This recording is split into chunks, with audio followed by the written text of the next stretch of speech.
So practical side of ontology. I think practical side is pretty obvious, because it depends on how you understand reality. Depending upon how you understand reality, you will act in this world. If you think there is only matter, so you will act accordingly. If you think there is a spiritual layer to this world, obviously you will take this into consideration, even if you are the most evil person, even for selfish reasons. If you do believe in the spiritual part of this world.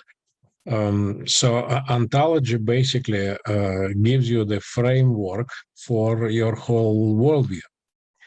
And part of the ontology is human nature. We are going to have one special week about human nature, and the main tendency in Western philosophy in the second half of the 20th century, since Jean-Paul Sartre, is to deny that human nature actually exists.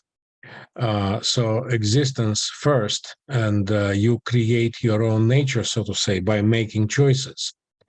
That became the dominant concept of human nature nowadays in Western thinking. And if you think that way about the ontological status of your own nature, then obviously your life will be structured in a very different way.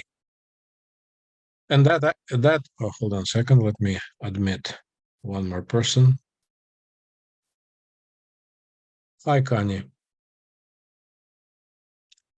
And so all these, my point is that all those theological and philosophical, because theology, hi, Kanye, in Baha'i faith is not separated from philosophy. Philosophy is not separated from theology. So it is either a religious philosophy or scriptural philosophy, or it is a philosophical theology.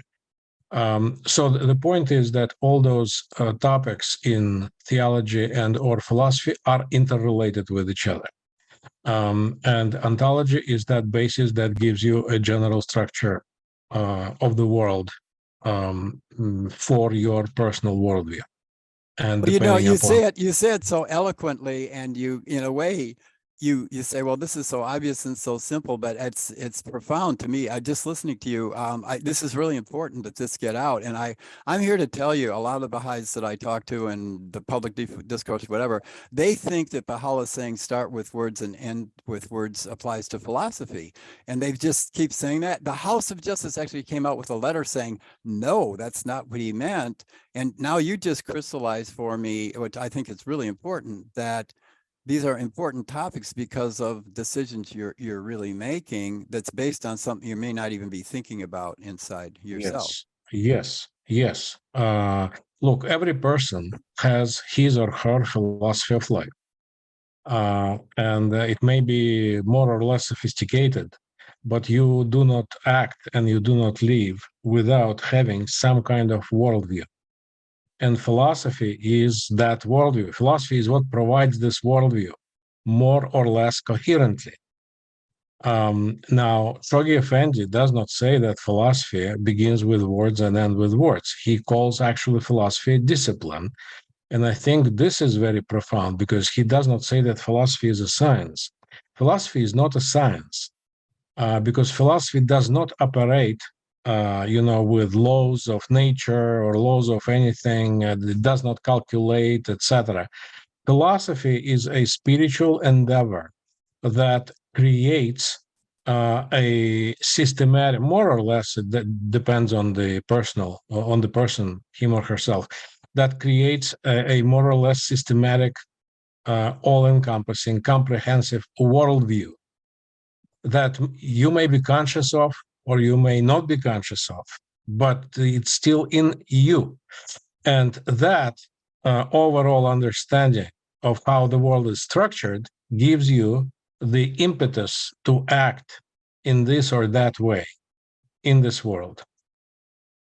Yeah, I know many people underestimate philosophy, but really, when it comes to what is happening in the world, the most important level is number one, religion, and number two, philosophy. Because religion gives you the naked truth, so to say, and the way to act. And philosophy rationalizes and systematizes, and so that the masses of people, it infiltrates the minds of the people when taught systematically.